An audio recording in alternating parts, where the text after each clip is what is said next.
عزیزان محترم، ہم محبین اہل بیت اور ائمہ طاہرین کو چاہنے والے شیعہ حضرات کی ایک بڑی کمزوری یہ ہے کہ ہم اپنے ائمہ طاہرین کے زمانے کے حالات کے بارے میں بہت کم آگاہی رکھتے ہیں،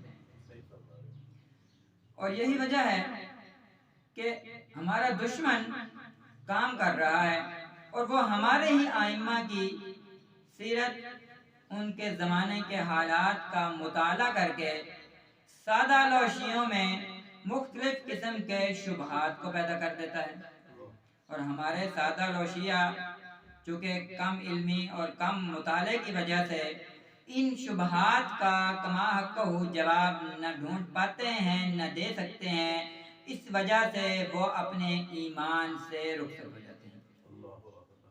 یہی تو وجہ ہے کہ بعض لوگ شش امامی ہو گئے، بعض لوگ ہشت امامی ہو گئے۔ کیونکہ انہیں اپنے ائمہ طاہرین کے زمانے کے حالات اور ان حالات کے تقاضوں کا علم نہیں تھا۔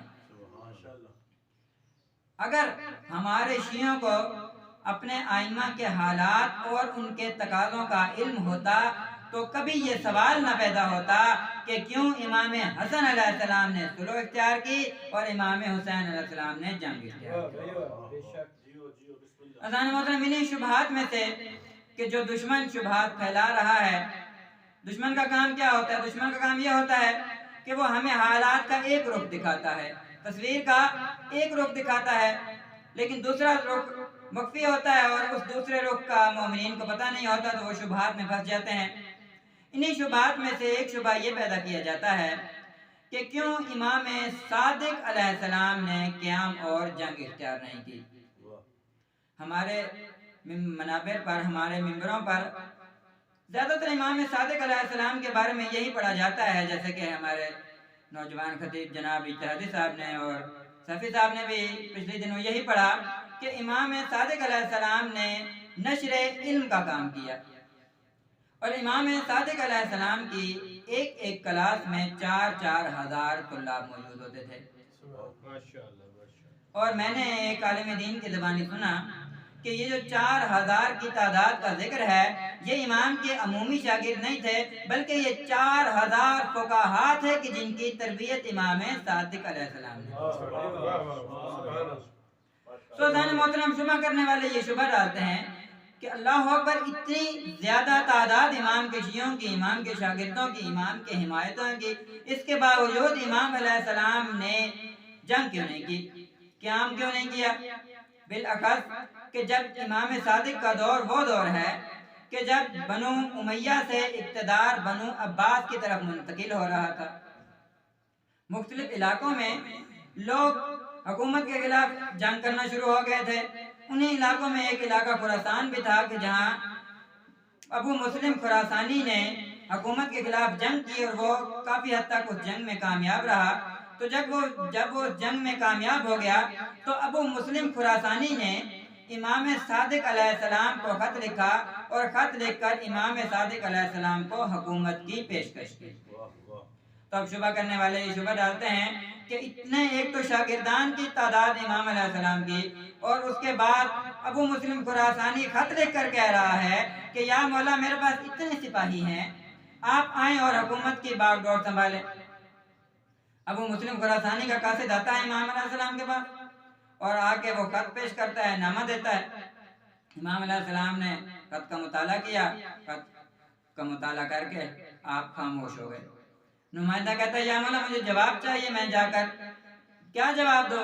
تو امام علیہ السلام نے وہ خط لیا اور پاس رکھی ہوئی شمع کے اوپر رکھ کے وہ خط جلا دیا اور کہا یہ تمہارے خط کا جواب ہے۔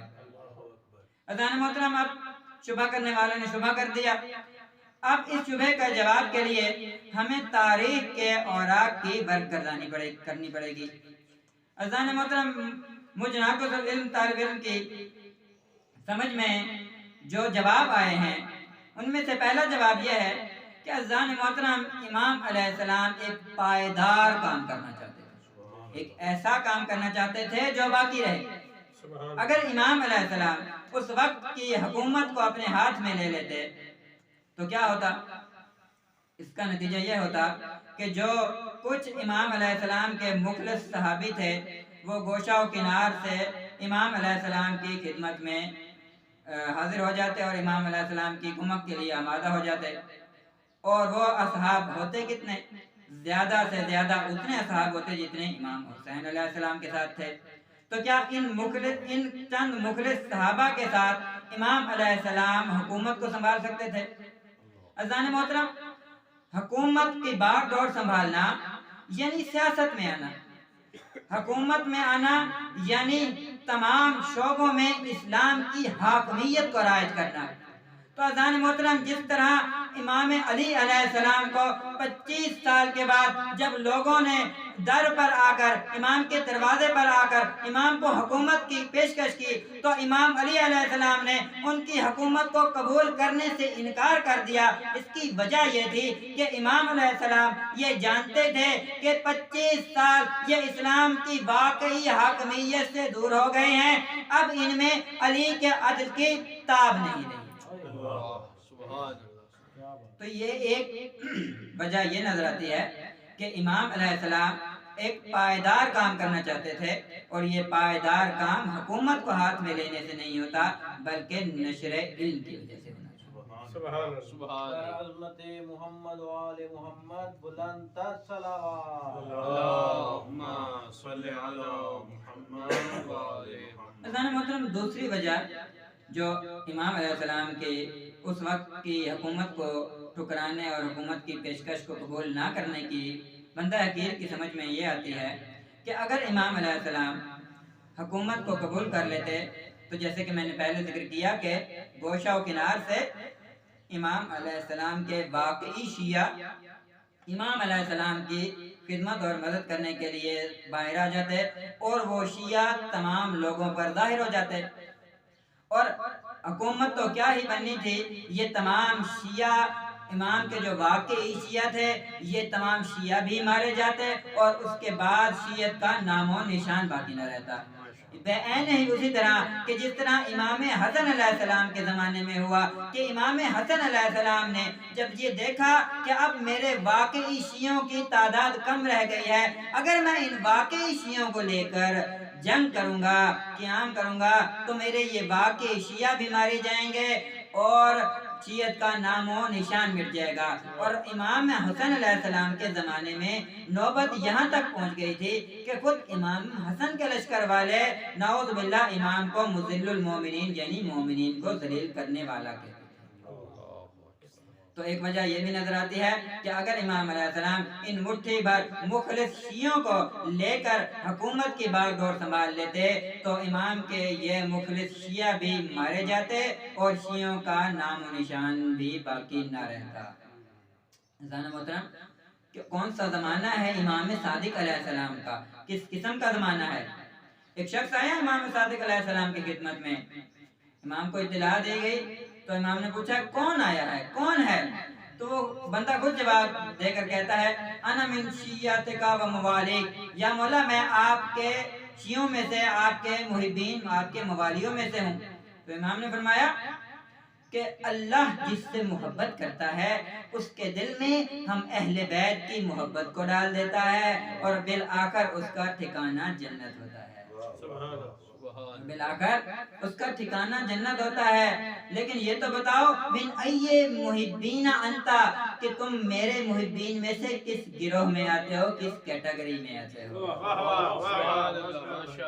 تو وہ جواب دینے والا حیران ہو کر کہتا ہے کہ کیا امام علیہ السلام کے ماننے والوں کے کئی گروہ ہیں؟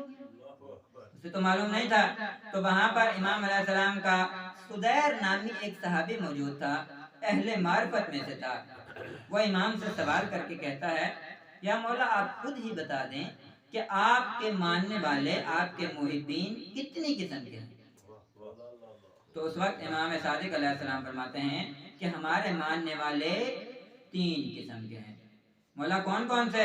مولا فرماتے ہیں پہلی قسم طبقۃ یحبوننا فی العلانیہ ولم یحبونا فی السر، پہلا طبقہ تو ان لوگوں کا ہے کہ جو لوگوں میں بیٹھ کر جو ظاہراً تو علی علی کرتے ہیں لیکن باطن میں ہم اہل بیت سے محبت نہیں کرتے۔